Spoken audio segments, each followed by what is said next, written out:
But we're going to move on to music, our favorite segment of this whole YouTube universe show. At least my favorite, probably. I like drinking beer, though. It's good stuff. We do that every segment. We do it every segment. We're just pounding. But we're going to get into music, and we're going to do album of the month. And we'll start with my album of the month, and that is Shadows Fall, Retribution. Now, this album... Great freaking album. And the reason... I'm going to tell you the reason why I picked this awesome album is because it seems like Shadows Fall fans are, they fell off. After Threads of Life, when they went on a major label, Shadows Fall fans, I'm done with them. And no one got this album. And this album, Retribution, is freaking amazing. They went so heavy and hard, and it's so awesome. And you fucking metalcore fans need to listen to this album. It is ridiculous. I almost think metalcore fans can't appreciate it. They can't because it's almost too metal. It's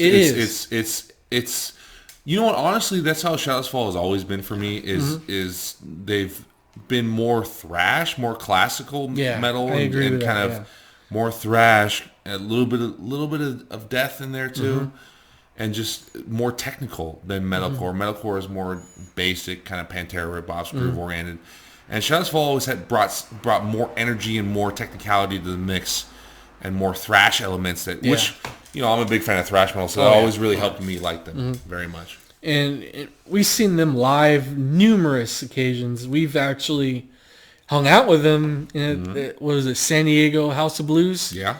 We hung out with them, Brian Fair, John Donis, and they didn't like Five Finger Death Punch very much. Just saying. Well, I mean, that's what one of the band members said. But who could blame them? Who can blame them? Really. But I know some of you fans fell off of Threads of Life. I really think that was a good album, but they came back really heavy with Retribution. And we're gonna go ahead and play a song. Maybe two songs, because you got an intro song. It's the number 1 song on the album, and the number 2 song is The Path to Imminent Ruin that leads into My Demise. This is a fucking epic. It is about 8-9 minutes, and so you guys are in for a treat. Good luck, and listen carefully. You get to watch our ugly fucking mugs listen to a song. We're gonna enjoy this. But what is really cool about this is, and it's not something that's unique to Shadows Fall. There's so many bands that do this, and I'm looking for it on my phone as I talk to you. But there's plenty of bands that have an intro acoustic track, and it's kind of a metal staple these days. But this song in particular just crushes, and it's really good. So if you guys,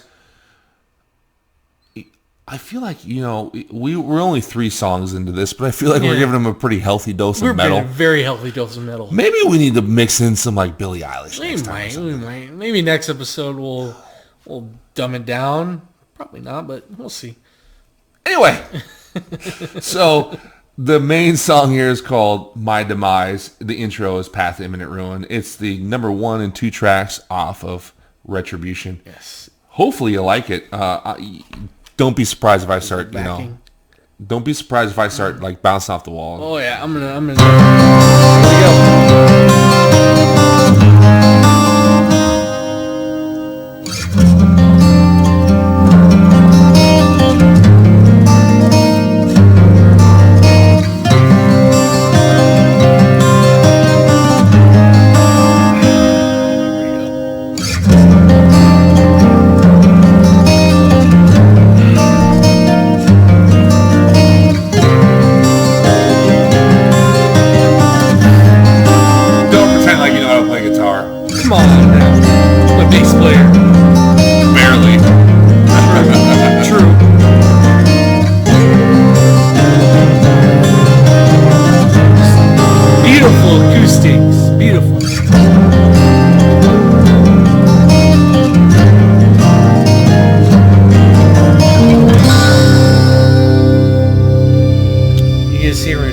listening to song number 2, My Demise, right now. Let it feedback. You don't need to give commentary. Just let it feedback.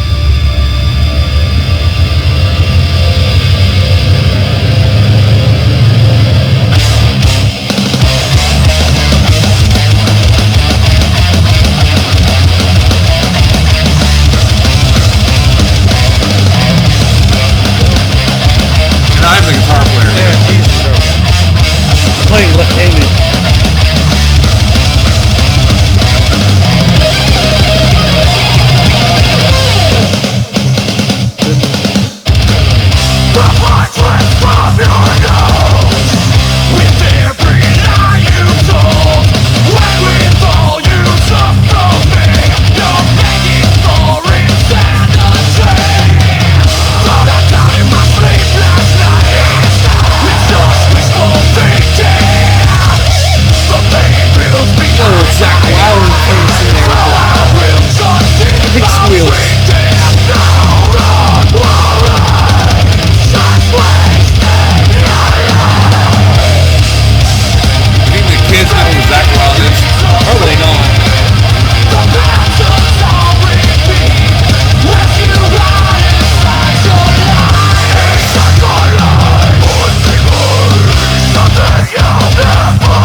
Seconds, sir. So, oh my goodness gracious, this is just fucking. Well, you got that instrumental acoustic part right there, and it just fucking punches you right in the face when it hits song number 2, My Demise. And my goodness gracious, dude, it's just one thing I want to mention is with music like this, the vocals are going to turn a lot of people off, right? Yeah, because they're harsher and it's more aggressive vocals, but. One thing that's really important about what they're doing here vocally is the vocals are very rhythmic and percussive, but they convey a mood and an element to it that adds to the aggressiveness in the song. And I realize some people just don't like aggressive music. That's fine. It's your loss. But what I really like is the interplay between the harsher vocals, like a scream, not quite. They're harsh and they're raspy. It's almost a scream, kind of a scream, mixed with the little bit more melodic singing in the chorus, and then there's the death growls thrown in there too, which turns even more people off. But I really like the interplay of all three and how they kind of all interplay and kind of alternate and mesh together. It just adds more dimension and dynamics to the song that you just aren't going to get in many other places. And I think that's something that's worth considering and worth listening to and looking at instead of just automatically dismissing it as, well, this has harsh vocals and I'm not really used to that. I don't really like that sort of thing. There's an energy and an emotion and a feeling that creates, especially the interplay between all the different types of vocal stylings. By the way, all being sung by one guy in this particular song, except for the death growls. Death growls are John Donis. And normally there's a lot of the melodic singing is done by the rhythm guitar player in Shadows Fall, which the lead singer does melodic singing as well. And this song is a perfect example of that because the melodic singing is done by the singer, the lead singer in this song, and not the backup singer. So anyway, the point I'm getting at is there's just a really cool interplay. There's a lot of different things going on, and that's really cool. It matches the music, by the way, which the music is very dynamic and complex. There's lots of different things going on rhythmically, so it's really cool. So go ahead. And then this next part right now, when we hit play, it's gonna drop down, and you're gonna hear a nice melodic vocal melody, and then the solo is amazing in this part right here. So enjoy what we're about to play right here.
There you have it. You got.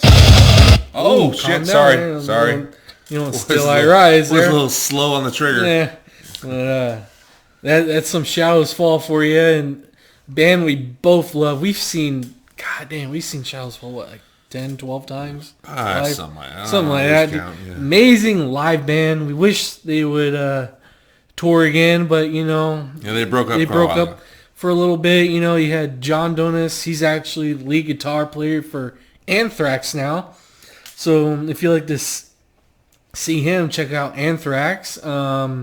Matt, the rhythm guitar player, is actually playing with the old guitar player from Megadeth. I can't remember his name right now off the top of my head. Marty Friedman? No, not Marty Friedman. Chris Broderick? Chris Broderick. He's playing with Chris Broderick right now. And the drummer from Shadows Fall, Jason Bittner, he's playing with Overkill. So if you ever see Overkill live, he's fucking shredding it with them. So this band is amazingly talented. They're obviously playing in other bands right now. I'm hoping that they get back together, putting out another album and tour again. I'd love to see them live again. Love to hang out with them again, man. They're amazing to hang out with. I was there. Long time ago. I remember hanging out in the bar with Shadows Fall. I do. And God Forbid. And God Shout out to God Forbid, too. Yeah. They're no more right now, but, you know, they're still a pretty badass band. But we got another album of the month, which I have to get up and this is over there. Why'd you put it over there, bro? I don't know. Chris has got an album of the month. What you got? I'm going just a little bit old school, not too much. It's into the mid '90s, and so I kind of got inspired by this one because Ozzy. You guys ever heard of Ozzy? Ozzy who? Osbourne. He just released TV show. Please. Right. He just released a new album recently. And, you know, it's pretty good. It's pretty good. It's pretty good. It's not bad. Yeah. You know, it's in desperate need of a better guitar player. You say, huh? Because I can deal with... And, you know, not to hate on the guy that played on the album. He's serviceable. But it sounds like a producer / session guitar player playing on an album. And it just does. And that's because that's what it is, really. Yeah. The rhythm lines are more basic, and the lead lines are definitely more basic. Duff McKagan was bass player. Yeah, and he has some cool moments on the album. Yeah, but the guitar player is just like Ozzy has been known for always having really great guitar players and they shine through in his music, and it makes it all the more glaring when you hear an album that doesn't have that. Yeah, I agree. It becomes obvious. Because there's good songs. Look, there's good songs in the album. It's not going to hate on the album. It's not a bad album, but there's good songs on it. There's just other songs where you're like, God damn, like some better riffs here, some more dynamic lead playing would just take this song to the totally next level. So what inspired me to do that is listening to that album, thinking about Ozzy's albums, because I have all of them. I'm a pretty big Ozzy fan. Yeah. I love Sabbath. I love all of Ozzy's solo stuff. I've been hugely influenced. I'm a guitar player, but I've been hugely influenced by all of his guitar players. Randy Rhoads, Jake Lee, Zakk Wylde, of course. So I want to talk about Osmosis. There you go. Osmosis, to me, is one of the hidden gems of Ozzy's catalog. Very underrated album. Doesn't really get that much love. And something like the album that he just released, which again is not a bad album, but it makes you appreciate something like Osmosis that much more because there's so much going on musically with that album. There's a tonality to it that is different from pretty much every other Ozzy album. The production is different. The feel and kind of mood of the album is different. It's darker. It's a little bit more like not subdued, but kind of like melancholic, I guess is the word.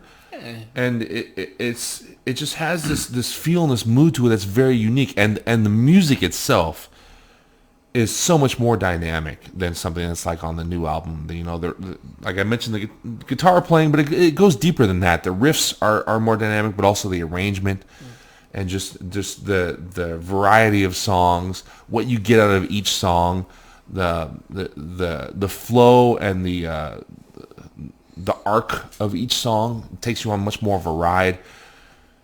Highly, highly, highly recommended album because people who like Ozzy casually, you know, everybody's going to know Blizzard of Oz, Diary of a Madman, No More Tears, Bark of the Moon, stuff like that. This is something that, and it's a grower too. It's something that might not click on the first time you listen to it, but you listen to it 3 or 4 times. I'm telling you right now, it's one of his best albums.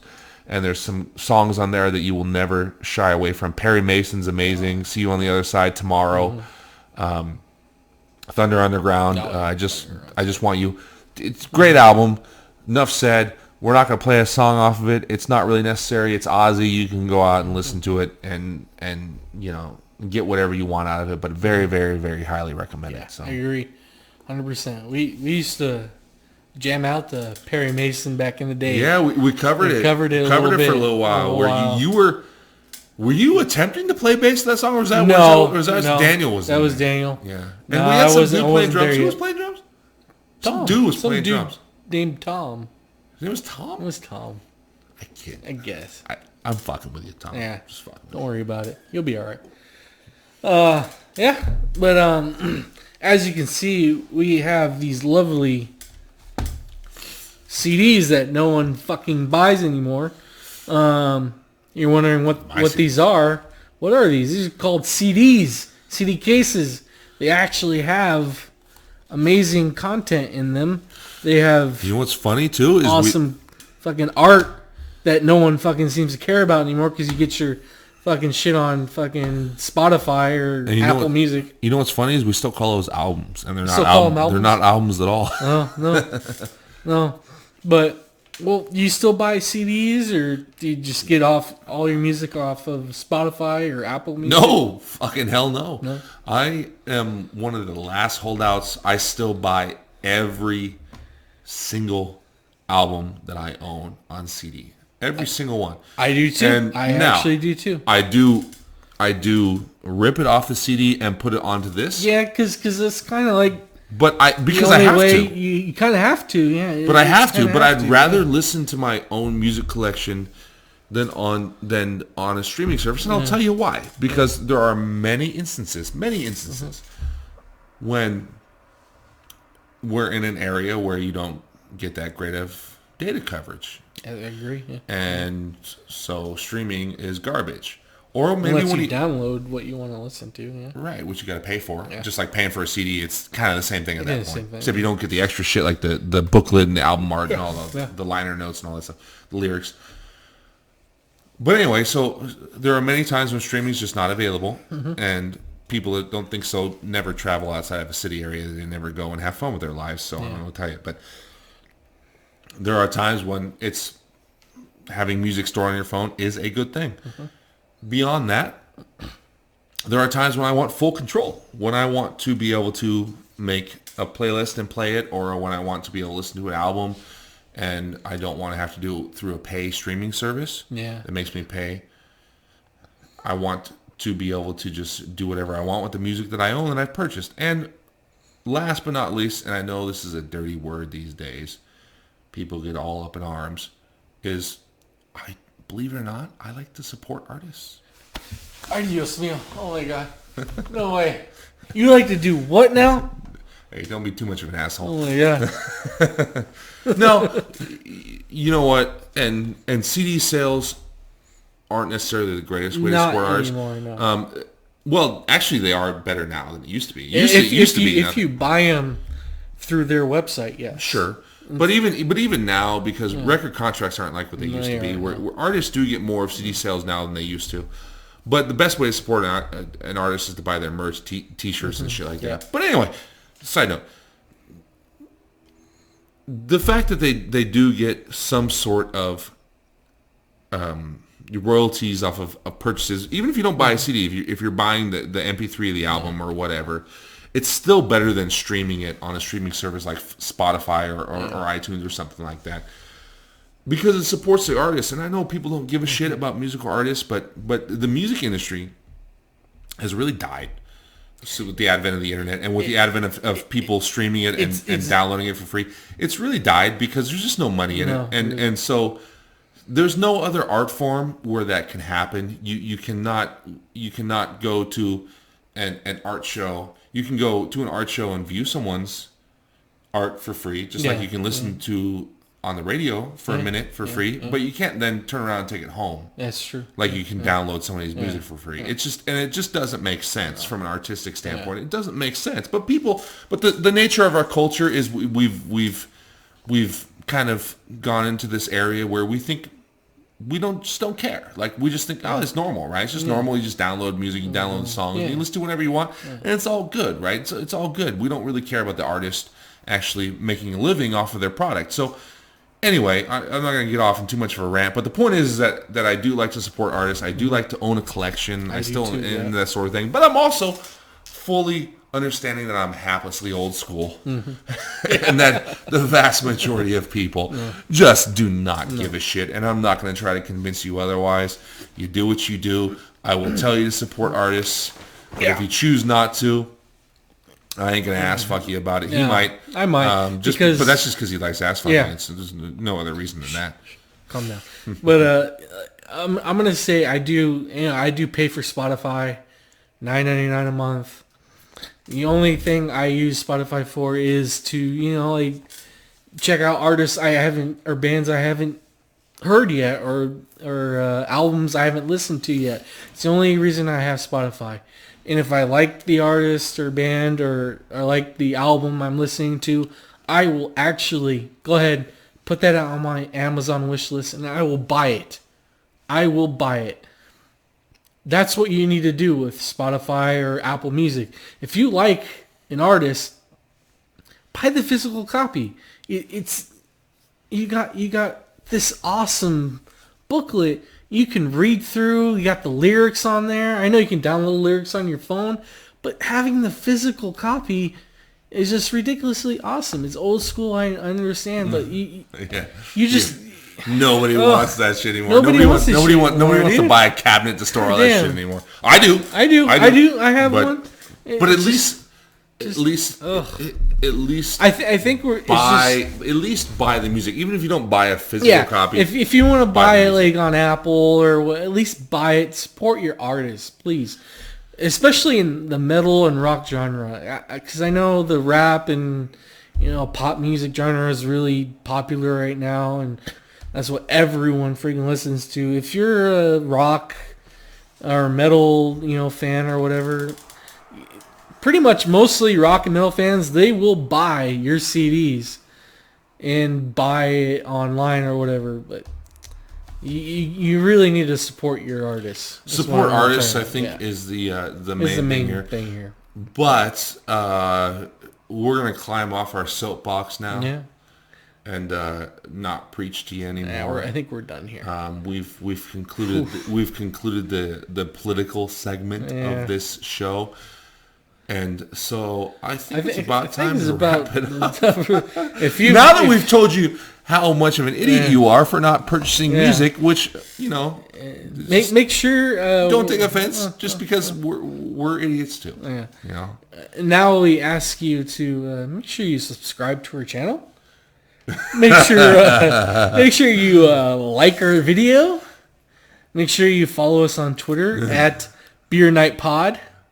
Make sure you follow us on Facebook on the group at Beer Night Podcast. And you know what would be awesome too? You know what would be awesome? What would be awesome is if any of you who are watching this video, if you feel talkative at all, leave a comment on this video about his dumbass hairdo, about my stupid double chin, about our dumbass opinions on music and whatever else, buying, purchasing. Hey, I'll be more than happy to argue with you on the merits of not or purchasing music. And it'll be great. It'll be all good, wholesome fun that we can do from the comfort of our own couch while we're on a self-imposed quarantine. And it'll distract me from the wife and kids. You said it, not me. Not me. All right, fair enough. And we're going to go ahead and leave it there. See, adios. Cheers. Cheers. We'll see you in episode 3, hopefully. Good fight. Good night. Maybe we'll have a guest star next time. I don't know. We'll see. Catch you later.